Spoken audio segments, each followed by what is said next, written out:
సాగిపోయే అడ్డు వచ్చినా సాగిపోయే సహాయము ఆయనే. నావా బయలుదేరుతున్నది అందులో యేసు ఉన్నాడు. మా నావలో క్రీస్తు ఉన్నాడు. మా నావలో క్రీస్తు ఉన్నాడు. లోతైన దారిలో పోతున్నది సుడిగుండాలెన్నో తిరుగుతున్నది.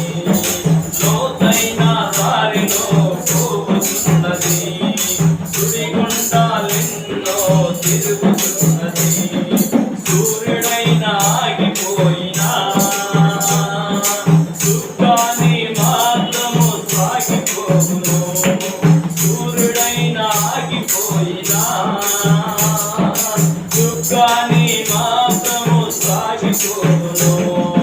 అదిగో నా నావ బయలుదేరుతున్నది అందులో యేసు ఉన్నాడు.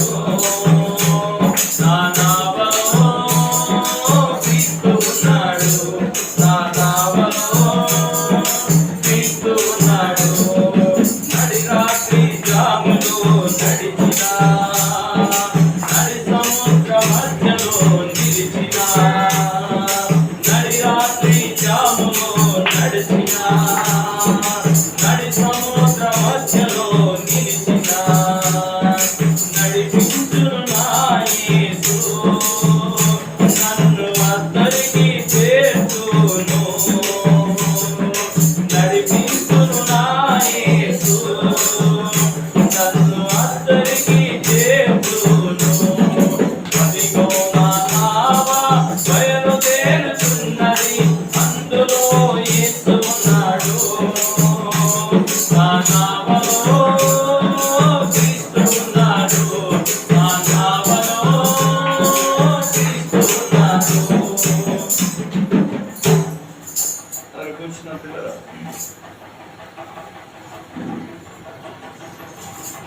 కొరింథీయులకు రాసిన పత్రికలో మనం చూసినట్లయితే అక్కడ రాయబడినటువంటి మాట అందరం కూర్చున్నాం.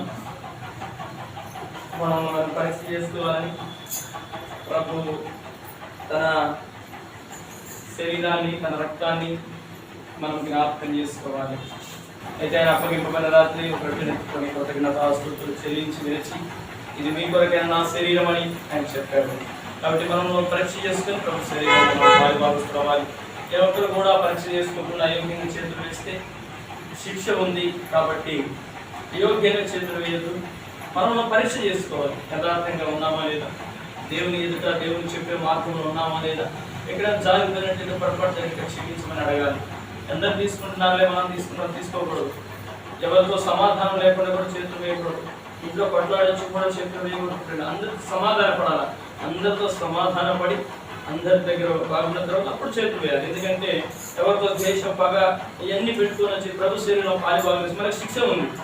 కాబట్టి ఎటువంటి ద్వేషం కానీ ఎటువంటి క్రోధం కానీ ఎటువంటి మత్సరం కానీ అటువంటి ఏది ఉండకూడదు. అయోగ్యత ఉండకూడదు. యోగ్యత ఉండాలి.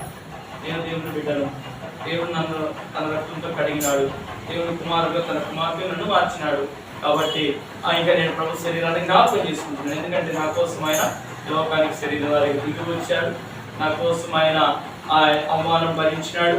నాగేల సాధవల తన ఈపల దున్నబడింది, ఒక వల్ల ఆ వికారం అయిపోయింది, తలపైన ముళ్ళ కిరీటం పెంచుకున్న పక్కన బలిపోడు నా పాపము నిమిత్తమే ఆయన శిక్షను భరించినాడు అని ప్రభువుని జ్ఞాపకం చేసుకుంటూ, ప్రభువా నీవు నా కోసం వచ్చి నన్ను రక్షించినందుకు నీకు వందనాలయ్యా అని ప్రభు శరీరాన్ని ప్రభు రక్తాన్ని మనం తీసుకోవాలి. అందరి తరలించండి.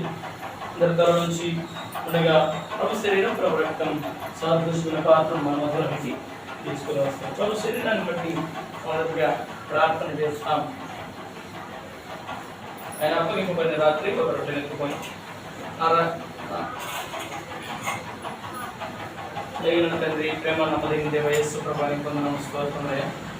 నా శరీరం అన్నావు నన్ను జ్ఞాపకం చేసుకుని దీన్ని చేయడము తండ్రి. నేను ఎవరు తింటారో వారందరూ నిత్య జీవం పొందుకుంటారని దేవుడు వాక్యం సెలవిస్తుంది.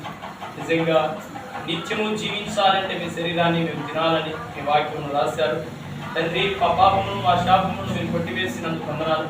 శరీరానికి దిగొచ్చినందుకు వందనాలు ప్రభు. మా కోసం మీరు వచ్చారని, మా కోసం మీరు బలైపోయినారని, మా కోసం మీరు ప్రభువానైనా మీ విలువైనటువంటి శ్రేష్టమైనటువంటి ప్రభువానైన మీ యొక్క దేహంలో ప్రభువానైనా నాగేద సామమైన దున్నబడిన ఏ ఒక్క మాట పలకకుండా, సొగస్సును స్వరూపాన్ని కోల్పోయిన ఏ మాట అనకుండా మౌనంగా భరించినందుకు నీకు వందనాలు, స్తోత్రాలు అయ్యా. నీ కృతజ్ఞతాస్తుతులు చెల్లిస్తూ మీ శరీరం నుండి నీకు వందనాలు తెలియజేస్తూ ప్రతి ఒక్క అయోగ్యంగా చేతులు వేయకుండా యోగ్యత కలిగి చేతులు వేయనట్టుగా సహాయం అనుగ్రహించుకోండి. మీ పరిశుద్ధమైన శరీరాన్ని తీసుకుంటే ప్రతి ఒక్కరిని మీ శక్తి చేతని, బలం చేతని, ఆత్మ చేతని యేసునామములో అడుగుచున్నాను తండ్రి. ప్రభు శరీరం మన మధ్యలో ఉంది, ఇది పరిశుద్ధమైనది.